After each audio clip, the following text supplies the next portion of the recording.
Les conditions générales de vente constituent le fondement des relations commerciales en ce qu'elles fixent un cadre juridique aux relations entre une entreprise et ses clients qui peuvent être aussi bien des consommateurs que des professionnels.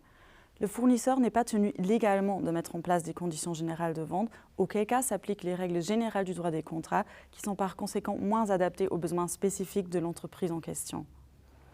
Les conditions générales de vente sont habituellement accompagnées de conditions particulières, plus courtes, qui déterminent les modalités pratiques de la relation commerciale. Dans la majorité des cas, les conditions générales de vente sont établies unilatéralement et imposées par l'une des parties, généralement le vendeur, et l'autre partie n'a pas pu influencer leur contenu. Dans ce cas, on parle de contrat d'adhésion. De manière générale, la mise en place de conditions générales de vente a pour principaux objectifs. Premièrement, de simplifier la conclusion de contrats en permettant de conclure rapidement des contrats similaires. Deuxièmement, d'informer les clients avant qu'ils n'ont conclu une transaction. Et troisièmement, de protéger les parties en déterminant les droits et obligations de chacune d'entre elles adaptés aux besoins spécifiques de la transaction en question. À quoi faut-il maintenant faire attention lorsqu'on se trouve face à des conditions générales de vente? Premièrement, du point de vue du vendeur, le Code civil prévoit que les conditions générales d'un contrat préétabli par l'une des parties ne s'imposent à l'autre que si celle-ci a été en mesure de les connaître lors de la signature du contrat et si elle peut être considérée comme les ayant acceptées.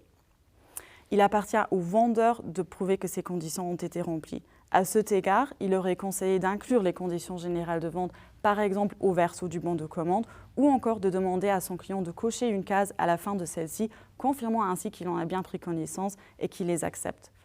Ensuite, dans certaines matières, et en particulier face à un consommateur, le vendeur devra veiller à inclure certaines clauses ou, au contraire, à ne pas insérer ce qu'on appelle des clauses abusives qui ont pour objet, pour effet de créer, au détriment du consommateur, un déséquilibre significatif.